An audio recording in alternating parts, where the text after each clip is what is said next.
Ross Lippman here at the Outdoor Show, but I am not alone, joined by a very special guest. He's one of the greatest professional wrestlers of all time, WWE Hall of Famer Steve Austin. Thank you so much for taking the time to talk to us today. I'm glad to be here, man. Looks like a lot of fun. So if I was to make a list of places where I would imagine Steve Austin would be traveling to, with all due respect to our great city, I wouldn't place Harrisburg too high on that list. So let me ask you, what brings you here today? Hey, it's a great American outdoor show. I'm a representative for Kawasaki Motorsports, the Mule Pro FXT line, and so out here to meet all these people and talking about the state. I've wrestled all over the state, in all the medium-sized towns and all the big towns, so it's going to be a fun day. But I'm here to represent Kawasaki Motors. I want to ask about that in a minute, but I know this isn't just one of those deals where, I look at the camera and say, I shave with Gillette because it's got 5 razor blades and blah, blah, blah. You truly ride Kawasaki's. This is your choice in life. Well, it's my lifestyle, and man, I've been hunting since I was probably 7 or 8 years old. My dad got us into hunting. And so way back in the day, Kawasaki invented the UTV in 1988. I bought one in 1998. So and my first dirt bike was a 78 KE100. So I've been with Kawasaki for a long ass time. So I am the real deal. I spend a lot of time in the outdoors, and I demand something that's going to get me where I'm going and do the work for me. And so I'm proud to be with Kawasaki.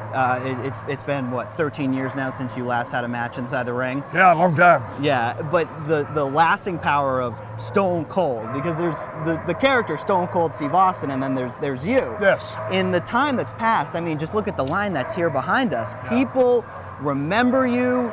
You have a lasting power. What do you do to kind of prevent yourself from getting jaded or taking for granted how much you mean to them? Well, I appreciate anybody that supported my career. Last night, it took a long time to get here. I left out of Los Angeles.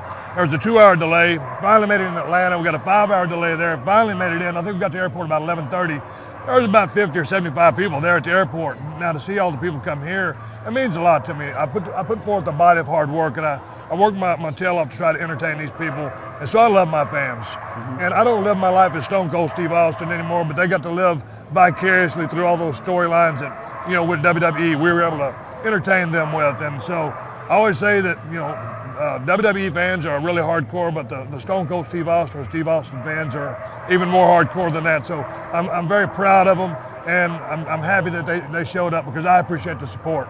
We're not too far down the road from Hershey, in the old Hershey Park Arena. Yes. I'd imagine that you wrestled there. Many times. Off the top of your mind, do you have any specific memories or moments from when you were in that arena? I always talk. It was either Hershey or Scranton, but I was coming back from a neck injury, and we were in a 6-man tag, and I wasn't really supposed to take a whole lot of bumps. Mm-hmm. But there was just this sea of Austin 316 shirts out there, so I just knew I had to go out there and do something.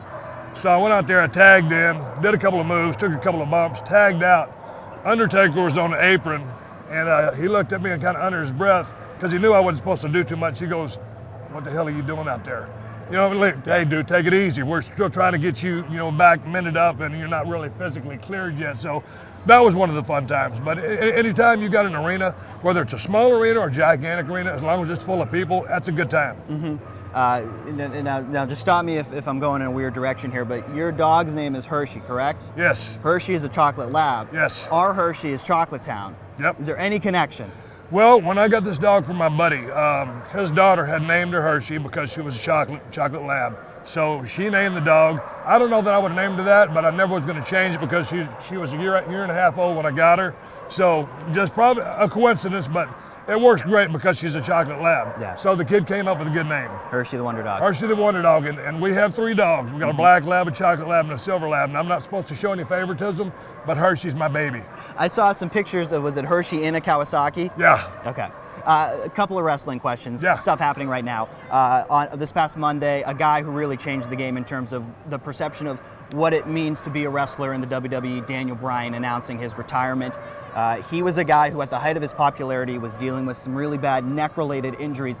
That's something that you can directly relate to. When you were in his shoes, was the big thing for you just quality of life after the sport?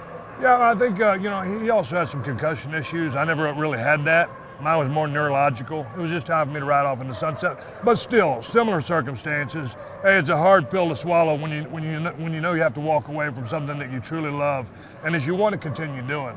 So at the end of the day, I think I retired at about 38 years of age, which is kind of close to where Daniel's at right now. That's a guy who worked his tail off and the system was against him. He wasn't the guy that was the chosen one.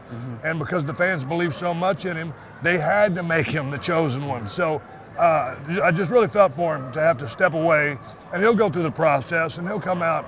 It's like Paul Orndorff, Mr. Wonderful, told me a long time ago when he had to retire.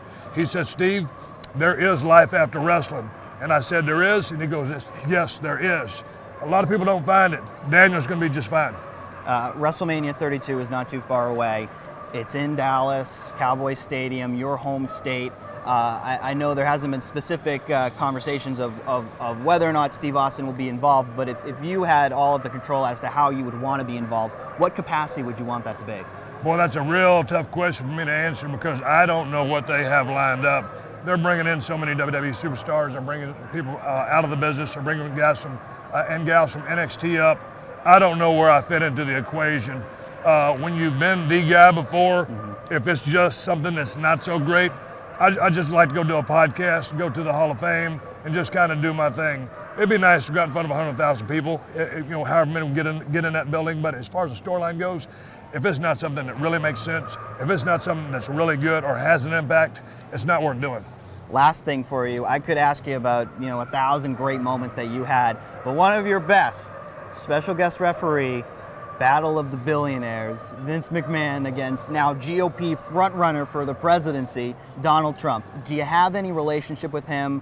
What do you know of him as a guy, and how do you think he would make for a president?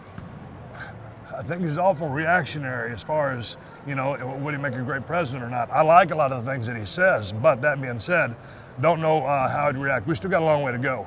I've liked a lot of things that he says, but you've got to go beyond that and give me a little bit more depth and detail than just say what I like to hear with respect to policy. That being said, we went to the Battle of the Billionaires, and Trump was right there. And right before we went out, Vince and Donald are good friends. He goes, hey, Vince, at the end of the match, would you mind taking a Stone Cold Stunner from Steve Austin? And he didn't know what it was. So we described to him what it was, and his right-hand guy is right there saying, no, Donald, we don't need to do that. We don't need to do that. He goes, well, sure, Vince, I'll do it. Because he knew it'd help me out, it'd help the show out. So I gave him a lot of credit. It was a bad stunner, but I give the guy a lot of credit for being a player on game day and helping us out. He's a showman, and I think that's one thing that's evident. Yeah. Steve, thank you so much for talking to us. An absolute pleasure. Enjoyed it. Thanks.